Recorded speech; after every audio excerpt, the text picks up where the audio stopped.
Most people think that it's the twists in the spine, these subluxations, these vertebrae that come out of misalignment are the problems. But in most cases, actually compression. You'll see too much extension in the neck, too much rounding in the mid-back, the pelvis too forward.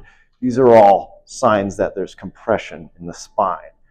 And the goal of why we give everyone foundation training is about getting that pelvis back underneath so we can lift. If I load your body with weight, the natural reaction to that is to push your feet to the ground, get tall. You're resisting compression, if you will.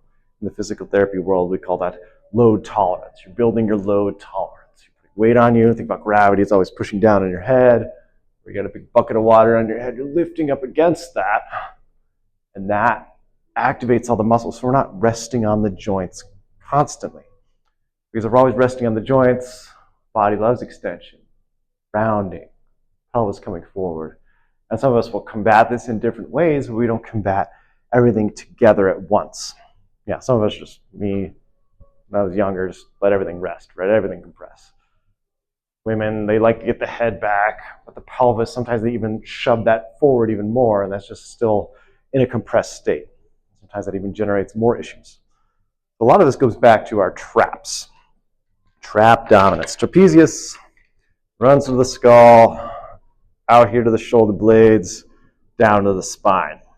So attacking this kind of in 3 different ways, all at the same time, which is a lot. It's tricky, but that can build all of your exercises better, make everything you do better.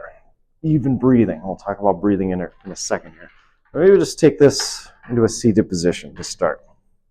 So it's easy. I can get my hands down on my chair, which is a box, but that's okay. Easy, right? So start coming forward a little bit. You want to come forward, and a box is nice or a chair is nice because it kind of locks my pelvis in place. So my butt isn't tucked. I actually can bring my weight forward so I can feel my feet. We're just lazy. The feet just kind of hang. They're not really doing the job. If I bring my weight forward, okay, my feet have to keep me from falling. So I want you to feel your feet pushing into the ground a little bit. So you're on your edge of your seat. Push your sit bones down into that seat. Just think tall. And even before we get tall, let's bring the hands out. So it's easy to put the hands down like we had before. Bring them up just a little bit so you're not touching the seat anymore. Now I want you to think tall and wide at the same time. Do that a few times. Wide, tall, trying to combine. Length, broad, width, all at once. Start pushing with the hands. I have to close my eyes and think about it too. It's a brain game, right? We're taking that trap, we're stretching it in all different directions. Remember, it's a big diamond-shaped muscle. I'm going to say triangle. It's a triangle on one side, diamond.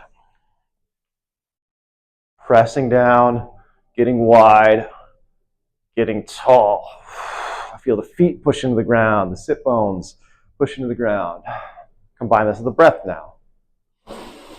In through the nose. Almost preemptively, you're doing all these things before you breathe.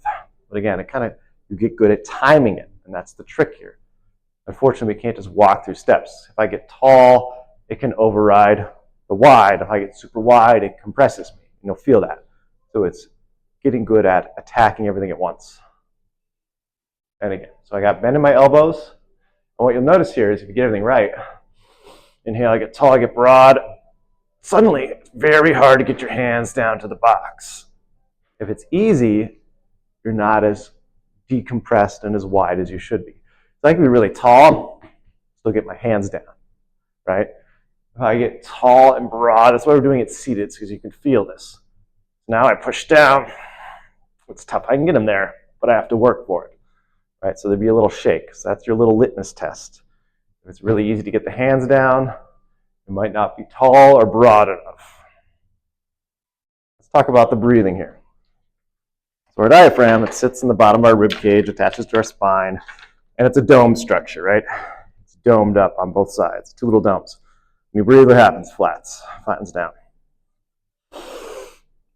Take a couple breaths in through the nose. You'll feel it. Flattening the diaphragm. What happens when we exhale? Comes back up. Now, what if you try to keep that diaphragm flattened as much as you can on the exhale? See how that feels. Go back into that same position. This is stuff you could work on. Even when you're driving, I can't push down my seat, but I can kind of pull my elbows towards my body. Why we push down is just to pull the trap down as well. It's up high as well. It's shrunk, it's compressed, and the shoulders are raised. So that's why there's 3 steps to this. So I'm on the edge of my seat. I'm coming forward just enough. Let me show you what that looks like on the pelvis here. You can see these are a good position. A lot of us are tucked. The tailbone is tucked. The pelvis is tucked. So, and then when they get in sit, and they're just tucked even more. So you get yourself to the edge of the seat, and you bring your weight forward, the pelvis can't tuck because it's locked on your chair.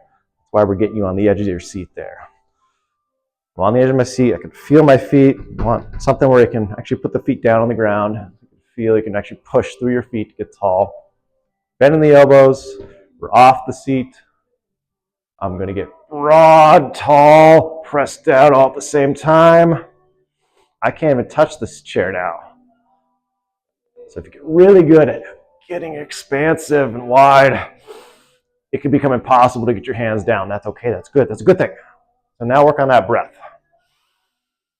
Pushing the diaphragm down on the exhale. Trying to keep it down and wide. Think of it like a frisbee, and you're just pulling it out wide. It loves to be balled up right here.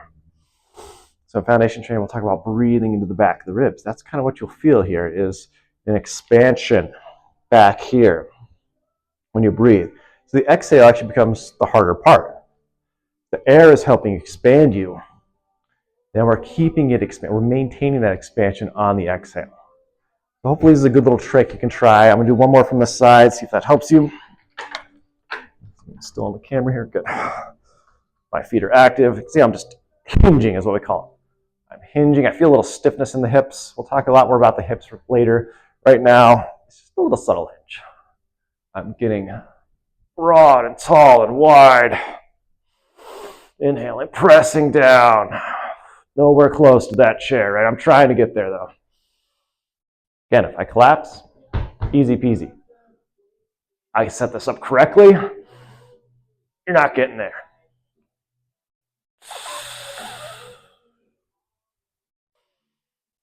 And this is a good setup too. If I'm going to stand, I can go here.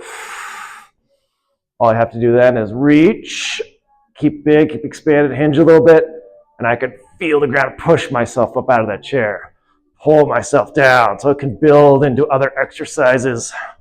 Teach your legs to be more powerful. To me, that feels way better than a chiropractic adjustment. I feel like I just took so much pressure off my body just from doing that for 1 minute. So you can do that anywhere, in the car, working on your laptop.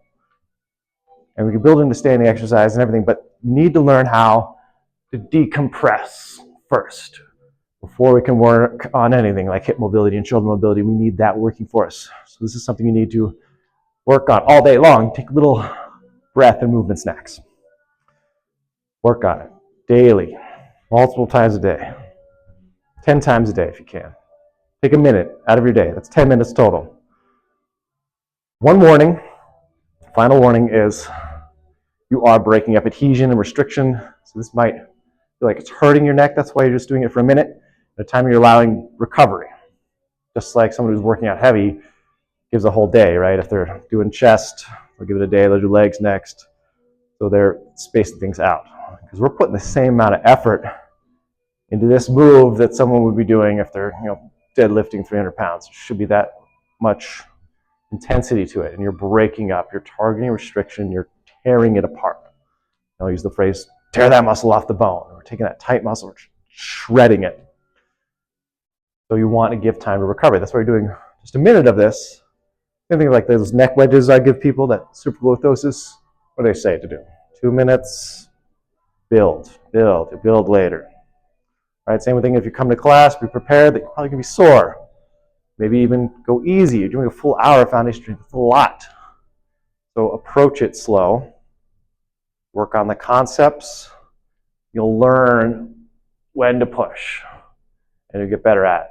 And foundation training, little movements. Even when you're doing one of the workouts, it's 10 minutes. It's not super long.